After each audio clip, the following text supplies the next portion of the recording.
and engaging with brands. We've really shifted our practice over to social to make sure that the digital media buying tactics are following the eyeballs. So our search team has really turned into a digital media buying team.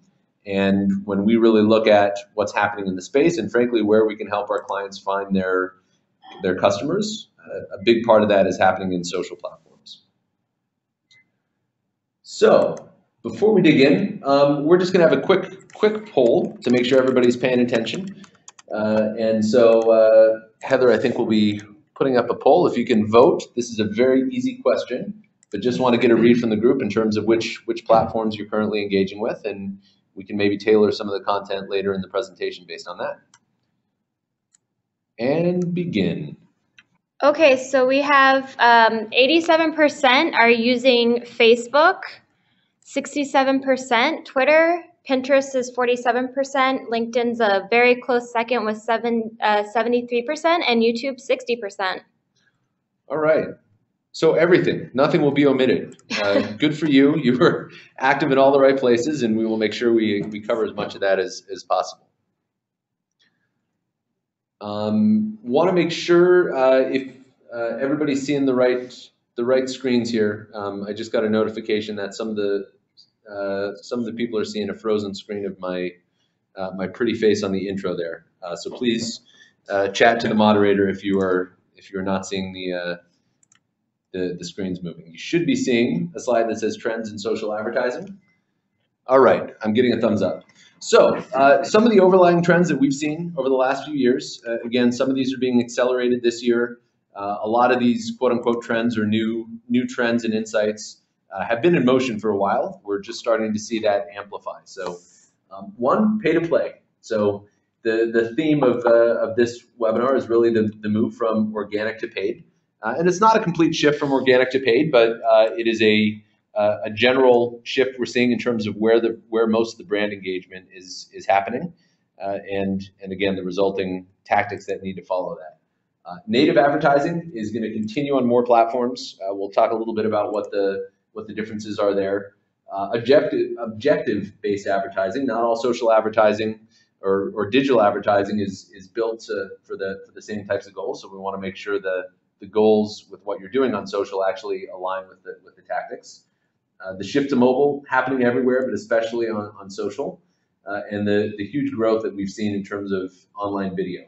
And then with all that, we're also seeing expanded tracking capabilities, because measuring the ROI from social, we could have a separate webinar just on that, but is becoming a little bit more sophisticated.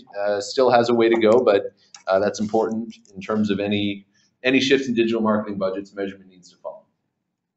So when we talk about paid social, there are a number of different ways to look at it. Organic social, you post something on your Facebook page, that's free, right? You post it, it goes out to everybody, doesn't cost you anything. Well, the reality of it is when you're looking at larger brands, there's a lot of considerations in terms of the costs of social. So you have resource costs, you have your social media manager. Some larger companies we work with have social media teams. You have PR teams. You have customer service that needs to get involved in social media posts and complaints. You've got content development costs. So again, oftentimes writing a simple post isn't necessarily a huge cost, but what we're seeing in terms of shifts to images and video and the different types of content that becomes very engaging costs money to do that. You need writers, you need graphic designs, you need a video department, and when we talk about management of that and measurement of that, you need to be looking at social media technology. So there's 100 different tools out there that you can get to manage your social listening and social engagement. Some of them are free, some are cheap, some enterprise platforms that are built for complex brands are very expensive just in terms of technology. So when we talk about paying for social, most brands are already paying for social. I think in a lot of P&Ls, it's not necessarily accounted for, encompassing all of the true costs of social. But when we talk about paid social, again, this is really expanding on an investment that most brands are already making. The chart to the right, it's a couple years old, but it still, I think, matches what we've seen across the board. You have the staffing, A lot of a lot of brands are relying on agencies in terms of content development and tracking. And so, the cost of social, we really need to look at the big picture and not just what you're paying Facebook in terms of Facebook ads. So why are we seeing this move to paid versus organic? IPOs, they're great for marketers. Brands could have maybe a different thought about that, just in terms of the costs that and investments that are needed. But as each of these companies go public, LinkedIn, Facebook, we put Google on there because we still do have to talk about Google Plus, Twitter, and some pending IPOs that are a foregone conclusion. I'm not making a prediction, but it'll happen.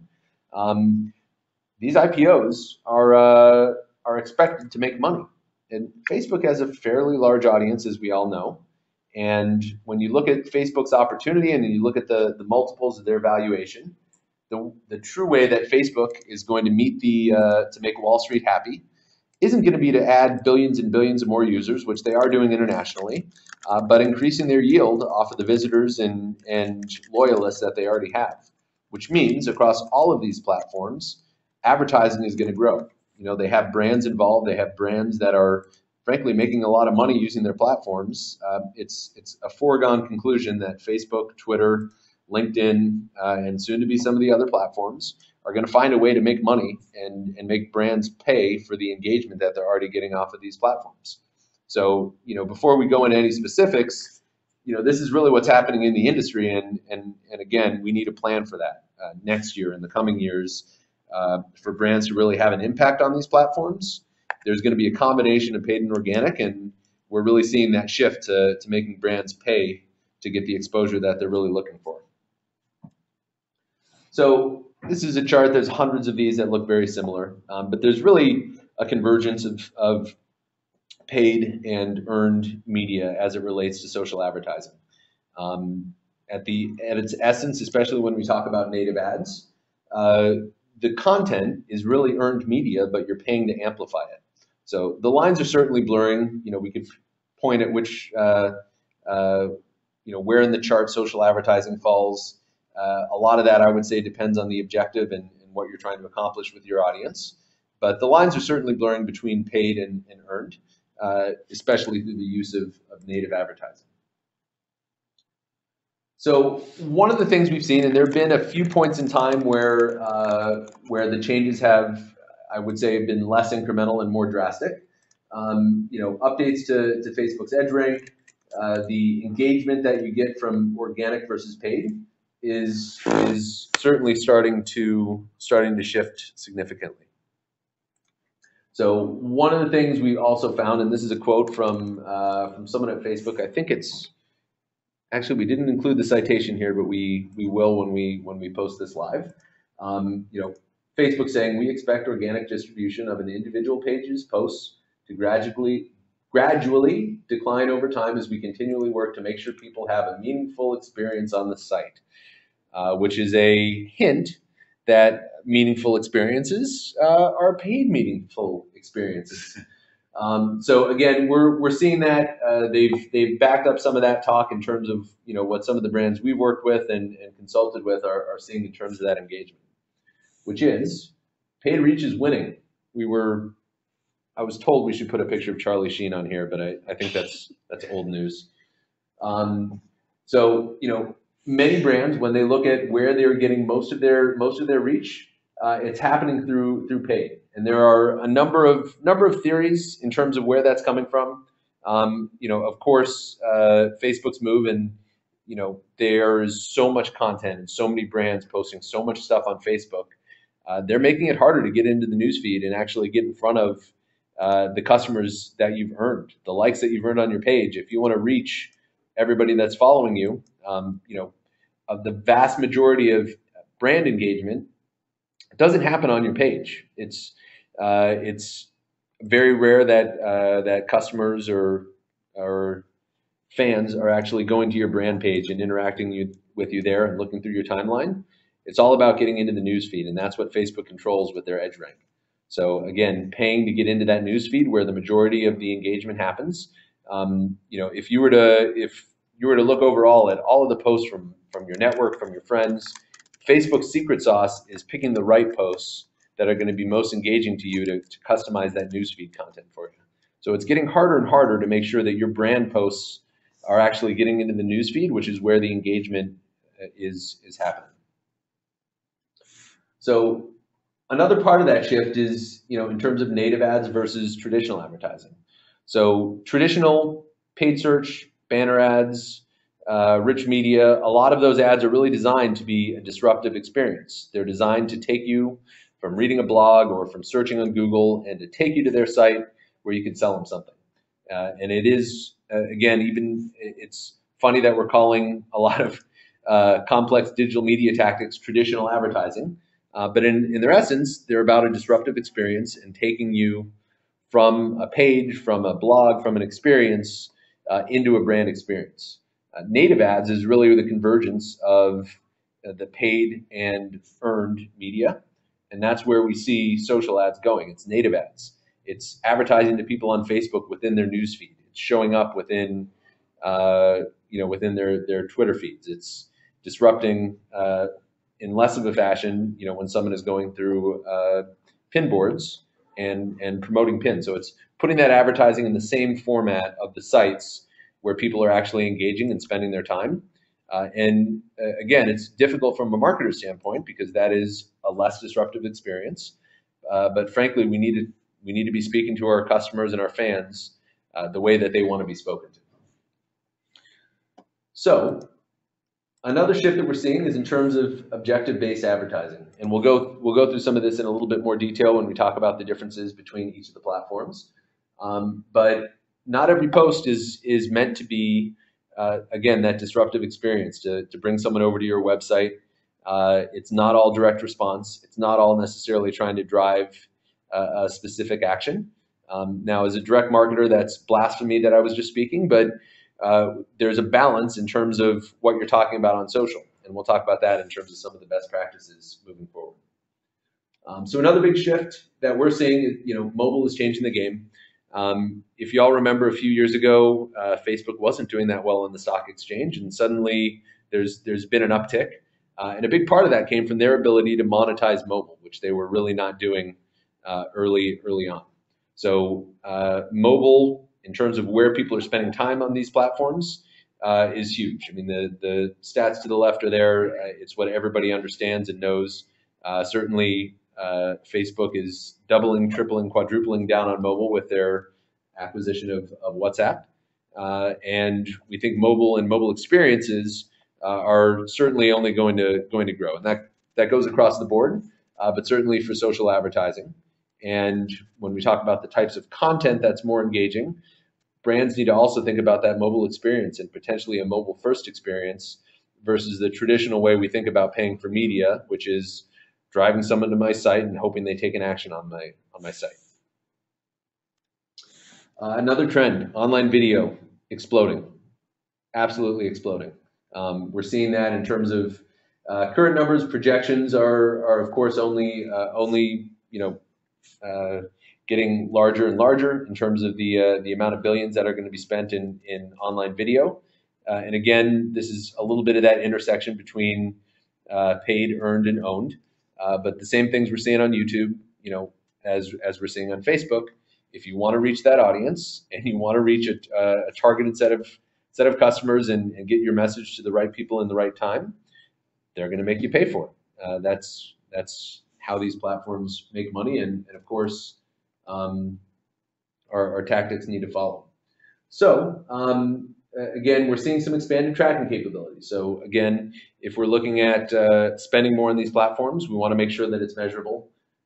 Facebook has done a number of innovations. They've certainly had a lot of acquisitions in terms of the data side of the business, and the use of custom data and matching back what you know about your customers on Facebook into your actual CRMs, and understanding who those people are and how they're interacting with you on Facebook. It's only going to get more and more sophisticated.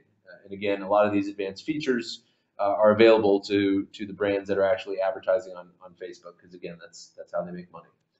Attribution funnels, and again, this goes beyond just the realm of social, but understanding how each of the digital channels influence your sales is key to actually measuring this and justifying investments in paid social. If you look at on a last click basis across most major retailers, the amount of sales that you get from direct clicks from Facebook, from Twitter, is a lot smaller than we'd expect it to, especially given the growth of how much time people are spending on these platforms. So it's important when measuring social that we're looking at the full attribution funnel and looking at how that influences customers, even if the direct sale you get off of direct navigation or someone searching for your brand keywords in search. A lot of what we're seeing is that social is influencing that. All right, now for the field of dreams approach. If you post it, they will listen. We all wish that was the case, and certainly a few years ago, it was a lot easier to post something and get it in everybody's newsfeed. It's a lot more crowded. I was considering saying if you post it, they will engage, which is really the ultimate area that we want to get in, not just someone seeing the post, but actually engaging and sharing. But again, it's getting harder and harder to do so. So we want to talk about a few guidelines for success. Again, this could be a very long list or its own webinar, but you want to have rich, engaging content. So just because we're paying for it doesn't mean we want to promote crap. It has to be good content at its essence. It needs to be something that people would want to share anyway, or something that's interesting. Again, not just sell. So even though that is the objective for a lot of our clients, I get it. We want to sell stuff, and frankly, that's what a lot of the tactics are about. But that certainly needs to be balanced in terms of what types of social content you're pushing and promoting, especially when we talk about social as a way to engage with your existing audience. So there are some tactics we can talk about how to reach new people on these platforms and grow your audience.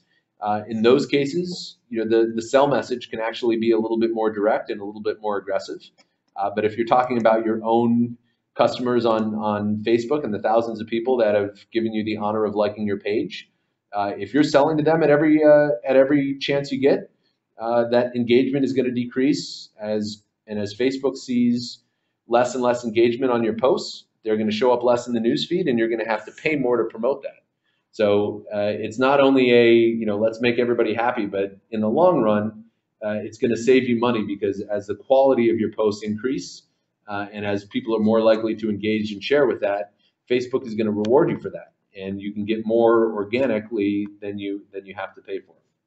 So again, native advertising, we don't want to interrupt the experience, and again, on some occasions you can, but that certainly needs to be limited. Buying likes is another very controversial topic. There are certainly some ways to do that in an extremely targeted fashion, but Facebook has made it very easy over the last year to click those promote my page buttons and promote my post buttons that don't automatically get coupled with all of the heavy targeting that you can do in terms of the audience segmentation. And buying a bunch of crappy likes from your page makes it harder for your content to get out to the people that actually do care about your brand and do care about your page. So again, if you've got 10,000 likes and only 1,000 people actually know you and care about you, as you make a post and Facebook is testing that, they're going to see less engagement on that post, and they're not going to share it with as many people. So as you get more and more likes, if they are crappy likes, you're going to start to see less engagement, and again, you're going to have to pay more to reach that same audience. All right, so that's what we're seeing in terms of overall trends. We want to get really practical today and just talk about some of the changing tactics and some of the actual ad platforms, and give some practical advice on how to do it and what the options are. So before we get into that, because we are recording this webinar and it will be posted online and on the YouTube, I did say that on purpose, we want to make one notification that this presentation will self-destruct in about a week. In that a lot of these tactics and ads and formats and what they call it and how they call it and what the options are, this changes very fast. We could a change log of all of the different advertising options on these social platforms is pretty daunting and overwhelming, as we've kind of looked through it and updating our client presentations every week or every other week. So this is a snapshot of what's available now. I've got Quincy Bingham from our social media buying team here in the room to keep me honest if I'm mentioning something that has since passed or been moonlighted. But again, hopefully some of this is practical, and we'll tell you what you can do right now, and certainly give you an idea of what we're seeing in terms of the paid social options. So before we dive into that, another poll question, and want to just get a read from the group in terms of who's tested what, and again, maybe that'll influence what we focus on. We'll give you about 15 more seconds. Next webinar, let's get some Jeopardy music. That's a good idea. I like that.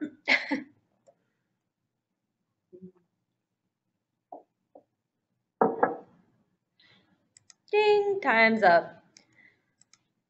So it's pretty split. 48% yes, 48% no, and then a 4% of I don't know. All right, beautiful. So that doesn't tell me anything. We'll just cover everything. So that's good. We've got some new folks, and we've got some folks that are that have been doing this. So we'll give an overview. And again, we could very easily do a webinar on any one of these platforms, but again, we just want to do a quick overview. So when we talk about the different social advertising options, we'll have a section at the end in terms of what we're seeing in terms of what's next and some of the predictions for this coming year. But a quick overview, a lot of different options, and the ways in which you buy and promote content are different between platforms. So we'll talk a little bit about options that we have in terms of audience targeting.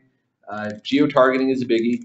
Again, a lot of local brands are daunted by the how large the audiences are, but in terms of geo-targeting, paid social can really be relevant to all types of businesses of all shapes and sizes. Targeting within mobile, again, we're expecting to see more updates on that this year. Keyword targeting is another one that we can do on some platforms. It's a little bit different in terms of Facebook, where we're targeting based on topics versus Twitter, where we target actual keywords, or LinkedIn, where we can target based on contextual targeting through Google. Remarketing is another one. Again, I think anybody who's shopped at a retailer site and goes to Facebook next will pretty much immediately see the exact same shoe that you were looking for advertised within your newsfeed. Some of us that know how that works can find it a little bit annoying. Others of us that are on the media buying side and looking at the ROI and the results from that don't mind that it's annoying, because it sells a lot of stuff, because you're reaching relevant people in a very, very timely manner. Custom audiences is another one. We'll talk a little bit about how that works on Facebook and Twitter. That got rolled out last year, or it was rolled out before that, but became readily available within the interface, and is another really powerful tool. And the next is tonality, and again, there's a lot of lazy brands out there that come up with a post and they tweet it, Facebook it, LinkedIn it, YouTube it. I guess not a post, but take that same content and spread it out everywhere with Hootsuite or another platform like that. But again, the best way to do it is to have very specific posts that are optimized to those platforms and optimized based on the audience that you have on those platforms. So audience. This is really where we see the key of success on social platforms.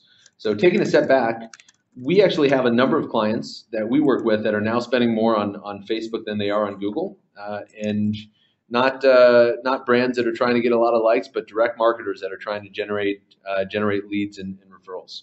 And we'd attribute this shift and this success to the audience targeting that we're able to do on Facebook and on these social platforms. So search, at its essence, is intent-based. So you're reaching someone when they're looking for exactly what product or service you have to offer. I've been managing and selling and talking about search for a decade, and I fully believe in that. Capturing people at the intent, and certainly it's a lot more difficult to disrupt someone in a native platform with a direct marketing message when they're on Facebook, Twitter, and LinkedIn. So how is that becoming more successful? A couple of reasons. One is the targeting. So when you're trying to reach a very specific slice of consumer, whether it's a demographic, a certain age range, or someone that meets a brand or a marketer, or in a lot of the work that we've done in terms of healthcare, a very specific group of people. The fact that you're only targeting those ads to those people, it can actually become more targeted in the search, even though your click-through rates are going to be a lot lower. Sometimes conversion rates are a lot lower, but on highly competitive search keywords, you can target that same audience on Facebook, and the clicks are a lot cheaper. And again, you're not reaching everybody searching for those keywords. You're reaching only people that match the demographic or match that targeting profile. So when we talk about any sort of successful paid social endeavor, it all starts with the audience targeting. Understanding your audience. On LinkedIn, are you trying to reach decision makers? Do you want to target the C-suite? Do you want to target people that are influencing those decision makers? And frankly, you want to speak differently to a CEO than you would to in our case, to a marketing manager, or in some of our clients' cases, to a compliance officer. So tailoring that content to each of those different audiences is key, and that's really where we see success in paid social. I know probably a lot of that 48% of people that have tried paid social before. A follow-up question would be, did it work? And there's been a lot of advertisers out there that have wasted money buying likes on Facebook, or wasted money targeting too broadly on Facebook, Twitter, and LinkedIn. So we've come across a lot of clients, a lot of marketers that are a little bit wary about spending more on these platforms, because frankly, they want to take your money, and if you're not smart about it, they'll still take your money. So audience targeting is really the first step. Understanding that audience, drilling down, getting geo-targeted, making sure we're targeting people that are interested in the same topics that are relevant to our brand. The more honed in you get, the more of a pain it is to set up, but the more of a reward that you get on the back end. So audience targeting, this is where it starts.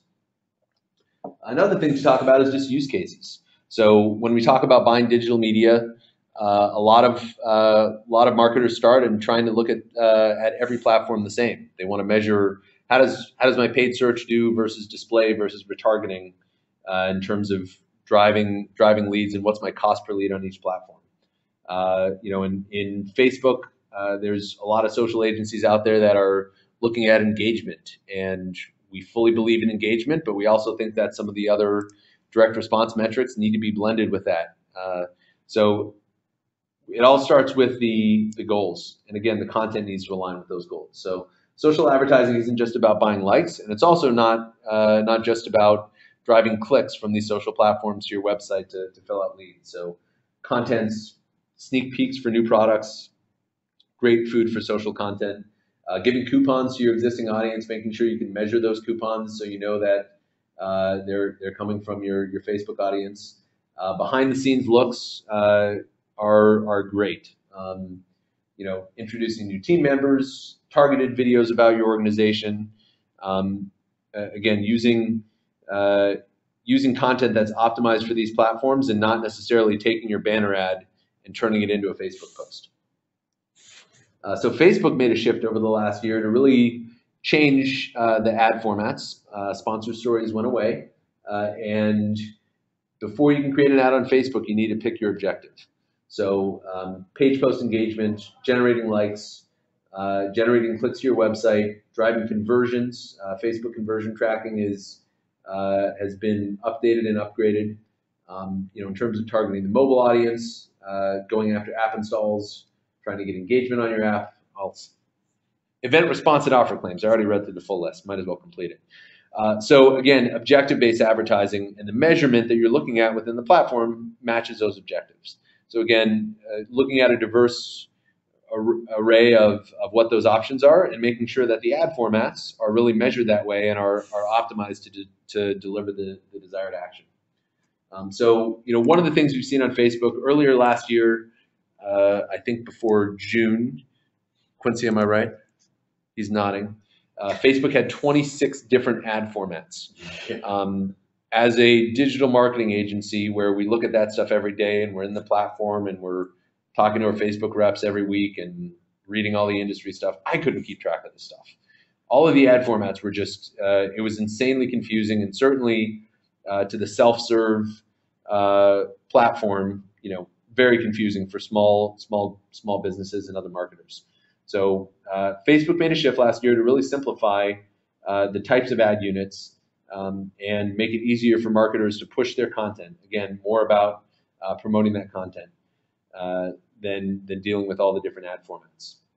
So instead of having a poll ad, which is a specific format, they want you to ask questions within your content like you would in an organic post, and they're going to promote that post and have people respond in terms of the comments. So again, moving more to that native advertising form, and instead of confusing users with all of these different looks, they want the newsfeed to be a little bit more consistent and the branded content to match what your followers are used to seeing.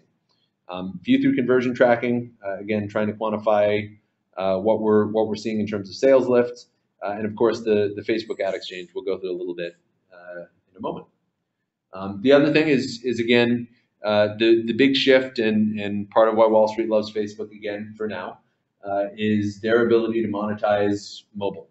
So the ads, over on the right column of Facebook, which is where the ads we're typically showing. Again, it's that little blurb of text, and you have that little box image you can use. That wasn't really working on mobile because people don't have a right rail on mobile. So Facebook shift to newsfeed and getting your ads into the newsfeed is really where they've seen the biggest growth in terms of mobile. Custom audiences. This is awesome.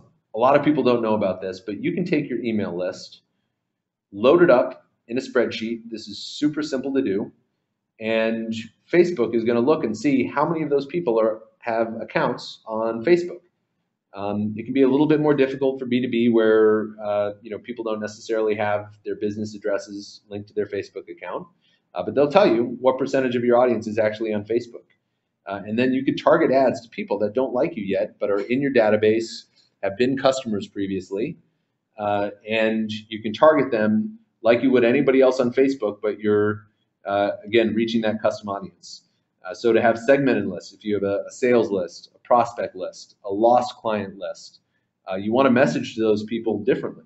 So getting as segmented as you do in terms of your email marketing and leveraging those lists within Facebook is extremely, extremely powerful. Again, this is creepy to a lot of people, but as a marketer, I love it. Facebook Exchange is another way to tap into your existing audience. The short way to explain it is just remarketing for Facebook. So there are a number of platforms and demand side platforms that can tap into the Facebook Exchange. But again, goes back to the shoe shopping and finding that shoe directly in your newsfeed immediately after you reach the site. Or you leave that site and head back to Facebook. Very, very powerful. Again, some very frequent online shoppers might find this a little bit intrusive to see everything they were looking at within their Facebook newsfeed, also showing up on the right rail. But from a marketer standpoint, the CPA and the metrics are typically beautiful. So it's highly effective. I think there's probably going to be a little bit of a shift or a crackdown as more and more online retailers are utilizing this. Again, every time it gets really saturated, Facebook makes it more difficult. So in some categories that are a little bit more niche, this is still definitely low-hanging fruit. It's been really easy to flip on and make a lot of money with right now. We've seen that with a number of different clients. As with everything, if it starts out being easy, it's only going to get more difficult. So time to jump in and test the waters. We do have a question. Do you want to hold off until the end to answer? Sure. So the question was, does Facebook keep the emails and remarket to them? I don't believe they do. I mean, so they don't. If an email that we load up doesn't match Facebook's database, it doesn't go into the custom audience. So that should not give Facebook, and we can confirm that with the privacy. But I know we've gone through this with someone who shared those concerns. And Facebook doesn't use that for remarketing. It's really just a remarketing list that lives in your account. So it's something you could delete, and Facebook isn't going to have access to those people anymore. Good question. So in terms of best practices on Facebook, we've got an example here of some of the categories we used to to entice people to this webinar. We actually got a lot of signups coming from some of the social advertising that we did. So segmenting is really the key. Again, you want to speak to this is really the opportunity where you don't have to speak to everybody in your audience the same way. So the more that you can segment, if you have if you say that our target customers are for us are agencies, they're marketing managers, they're CMOs, they're business owners. These are all different audiences and have different criteria that they find important. So segmenting them, instead of creating one ad and targeting it to everybody, create multiple ads and customize those ads based on the targets. One very simple thing is men and women. If you're marketing a product that both men and women like, if you use an image of a man, men are more likely to buy. Likewise with women. Very simple. You can take all that same targeting criteria, but create two separate ads based on gender.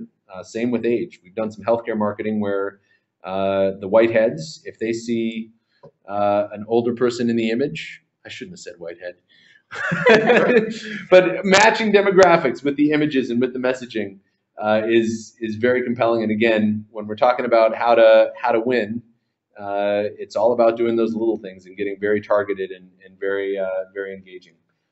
Frequency caps is another thing to look at.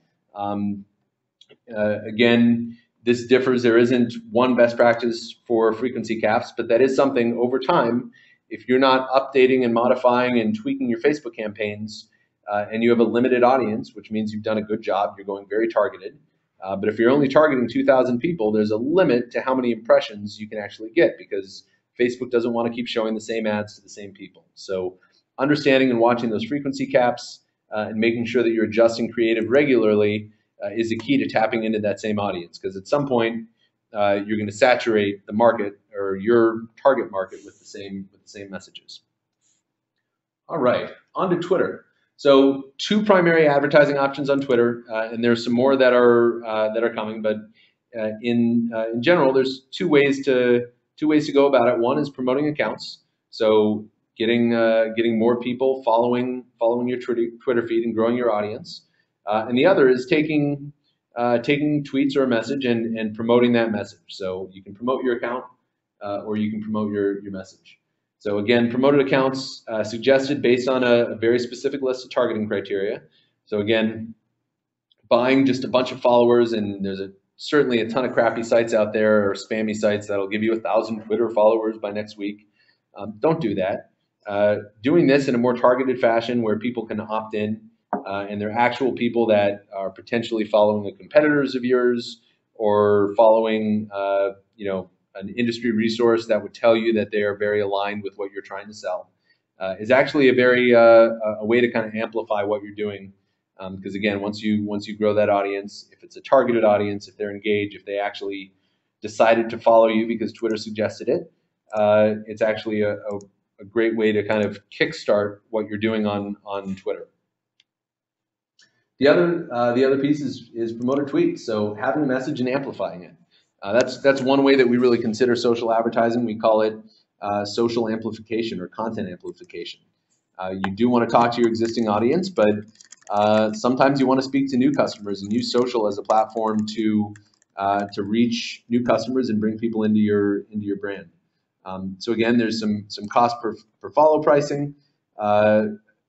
Different ways to pay for performance, but there's certainly a lot that you can now do with Twitter ads. And up until the first part of last year, Quincy, tell me if I'm wrong, but this was really only available to premium advertisers where you had to commit to $5,000 or $10,000, and it was something Twitter was testing with big brands. But again, following an IPO, suddenly they make it easier for everybody to advertise on Twitter and put a credit card down and start amplifying their audience within the platform. So a breakdown of a good promoted tweet. We borrowed this or referenced this from Hootsuite, who's a partner that we work with. again, with promoted tweets, especially when you're speaking to a new audience, you can get a little bit more aggressive in terms of direct messaging. I'm sorry, in terms of direct marketing and having some stronger calls to action. Again, and when you are paying for that content, it does make sense to to not just pay to see someone say that you said something, but to have a call to action in there and really use that promoted tweet to drive action and get people engaging in your content or engaging in your brand. A couple of other ideas of things that work really well in terms of Twitter. Everybody, using that social amplification of getting people to retweet as an incentive is a great way to actually kickstart some viral activity.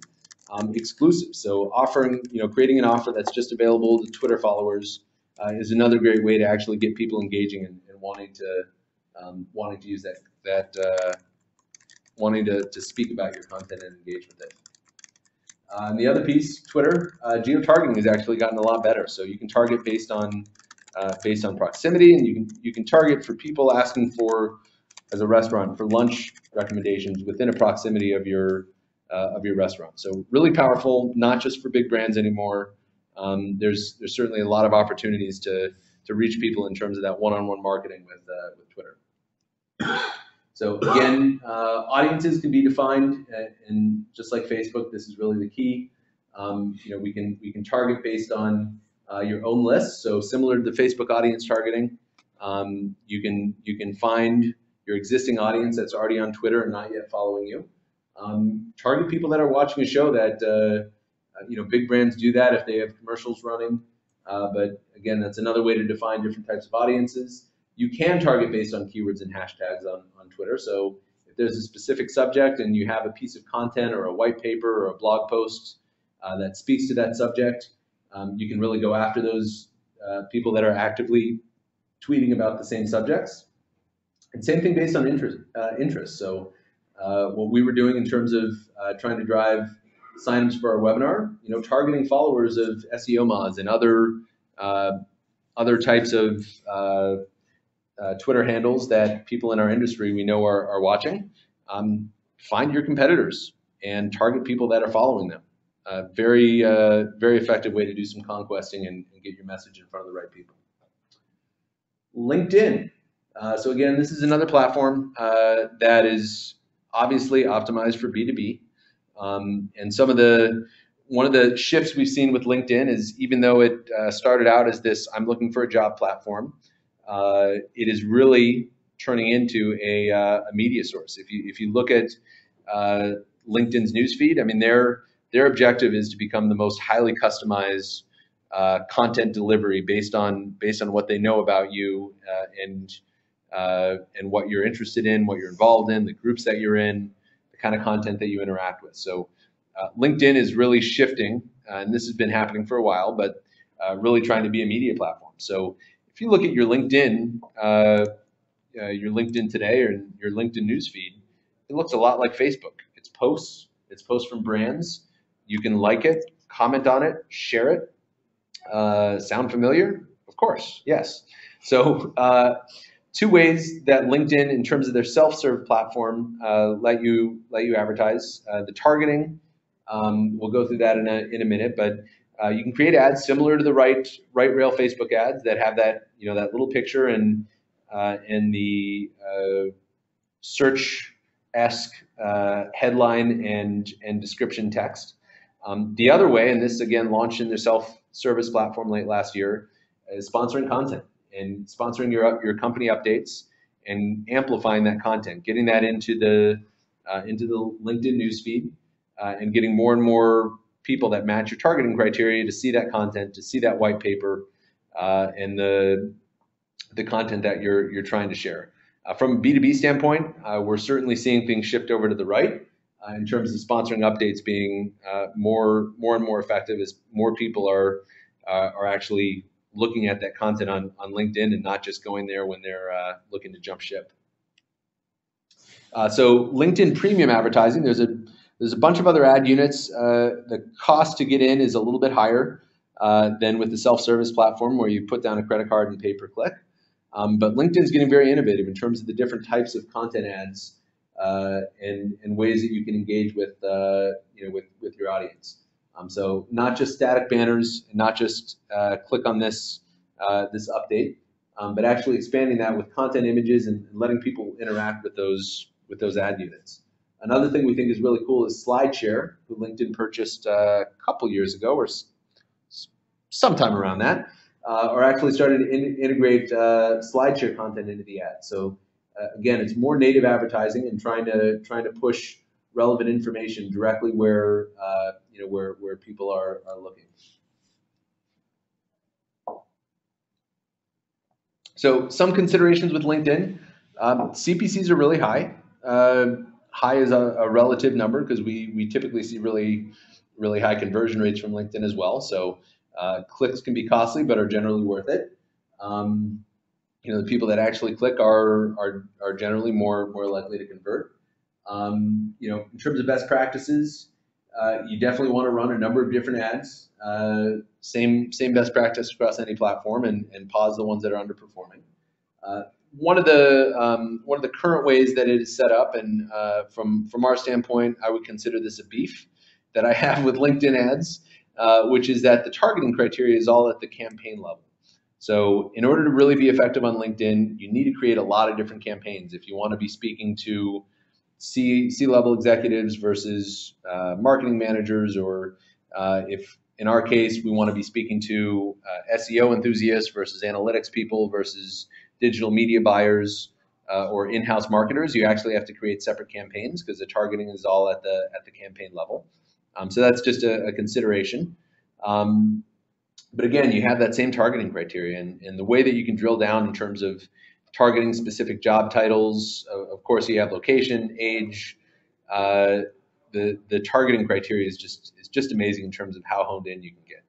The one word of warning I would say is if you're trying to get really niche and you've got an audience of just 1,000 people with the self-serve platform, you might be a little bit underwhelmed by the volume that you end up getting. Because if the audience is too small, there's a limit to how much LinkedIn is actually going to get in terms of impressions. And another thing to know is that the self-serve platform, which is again where you can just go in and sign up for an account and start testing, is really getting that remnant inventory that the premium buys haven't already locked up. So if you're trying to target a very competitive group of people, and the CMO example is certainly one of those, you might not see, even if you have a larger audience, you might not see as much volume of that because advertisers that are paying more are getting in front of those people first, and that's the reality of any auction-based digital media buying. All right, moving on. Quick overview of YouTube. They've certainly been expanding in terms of the different advertising opportunities. In search, which is great for driving people to your actual videos. In display, which is great for getting a lot of views. In-stream ads, which is again a little bit more disruptive, is great for driving people from those videos to click on your site or to actually go and click and view your videos. And then you have annotations, which are newly rolled out, which is really the online retailer's dream, which is finally making it easy to promote a product within YouTube and take people to a page where there's actual commerce that can commence. So just going to give a quick overview. Again, targeting on YouTube is very similar to the types of targeting you're able to do with the Google Display Network. The targeting is a little bit more based on interested categories. You can target based on keywords for YouTube in search. Again, need to ask yourself how many people are actually searching for your products on YouTube, and more likely really looking at the audience. And on that note, you can also do YouTube remarketing. So if you've got remarketing lists within Google set up, you can target those in-stream ads and those YouTube pre-rolls to your existing customers and people that have been to your site and dropped off. So it's a great way. YouTube, big brands could spend millions of dollars a day on YouTube, but as direct marketers or smaller companies, you can target on YouTube. Based on a very distinct criteria. So it's not always needing to spend big bucks on YouTube in order to reach your audience. Call to action overlays. This is what's new. We think this is really cool. Again, product showcases, deriving people off YouTube to actually make a purchase. Annotations, the same way. So actually spotlighting a product and having people be able to click on the videos and go see that product. And encoded annotations is another really cool feature in terms of those overlays. So you can actually show those products and send people, to click on those products and go to a product page. So YouTube is getting a lot better in terms of driving commerce. So what runs where? Again, each of the different ad types on YouTube, there are certainly a number of options in terms of where you're trying to run and what your objectives are. Again, start with those objectives. What kind of video content do you have, and what kind of content do you have that aligns with those videos on your site that you want to send people to? And given all of these formats, there really is a YouTube format that should work for anybody with video content. And certainly with some of the overlay ads, even if you don't have video content, you can leverage that audience on YouTube in a targeted fashion and drive them to your site. So again, in terms of best practices, it all starts with the targeting. And just like social amplification, it starts with good content. So if you've got a long form video on your site, a 3-minute explanation of your product and your company, and you try and do that with a pre-roll ad, and your first 15 seconds are slow or that big long video that doesn't really say anything but shows cool graphics, then it's not going to work. So making sure that content is optimized for the ad unit that you're going after is definitely key. And there is room for long form video. In search is a great way to drive people that are interested to a long form video. But again, just make sure that content actually aligns with the ad format, or you're going to be disappointed with the results. So we're getting close to the hour here, and I promised to finish on time. So I'm going to go really quickly and show you some of what we think is happening next with some of the new newer social platforms. So Instagram, their ad product is in beta. Again, we put a timestamp of February 26, 2014 in terms of when this was actually relevant and up to date. So again, max 15 seconds long. It goes directly into the feed, so they don't actually have to follow you. Integrates with Facebook. Still very very new. Of course, we're expecting some updates to this over the coming year. Promoted pins are here. This was an obvious one. I think it took a little longer than most people expected to start seeing Pinterest really trying to doing more to monetize and give brands more of a leg up in terms of paying for content and getting into the getting their pins in front of the right people. Really built for marketers with e-commerce goals. Very product focused. So from a retailer standpoint, that makes a ton of sense. I know some info that can't be released yet, but there are certainly some exciting things that are going to be happening with product feeds and Pinterest to make it easier for marketers to really go after promoted pins at scale. Google Plus. We're at minute 57 into this, and this is the first time we mentioned Google in terms of this presentation, but certainly need to. Social annotations have been around for a long time in terms of integrating your Google Plus followers with with the standard paid ads on Google. They just started releasing in beta post ads in December, so a few months ago, where they're actually taking some of that social content and using that within the ad unit. Again, a little bit more of a native ad format, but again, leveraging for companies that did get in early, arguably not early anymore, but that do have active followers on Google Plus. It's a way to leverage that within your ad units, and again, get the faces of some of your friends within the ad units. Again, using that word of mouth and combining that with social and combining that with ad formats. Snapchat ads. We figured we would include this. They're probably going to do something soon, so. That's our bold prediction that will start happening. But while it's free on these platforms, get in, engage, play around, and make sure your content is good. So we're at minute 59. one last poll for those of you that stuck around. We really appreciate it. Just want to see if what we provided today was useful and if you are more or less likely to start testing some paid social ads as a result of the presentation today. Well, so far it's 100% yes, but we have a couple people who selected no. All right, we've got one naysayer. I'm sorry I couldn't convince you. Maybe next time. And I think that wraps things up. If there are any questions and you want to submit it, please do. I'll give you my email, dan@befoundonline.com. Very simple. If you have any follow-ups you want to give me directly, I'd be happy to answer that, or get someone from our team to give you a better answer than I could if that's the case. So thank you for your time. Thank you for attending. We will be posting this on YouTube and posting a recording of it on our site. So anybody on your team who you think this would be valuable for, please do share that, and it will be made available in a couple of days. Thanks again for your time and for your lunch hour, and go pay for some social. We do have about a minute and a half in case there's any really big questions from anybody. If you got them, share them, please. No, I guess not. So, all right. Have a great day, everyone. Thanks, everybody.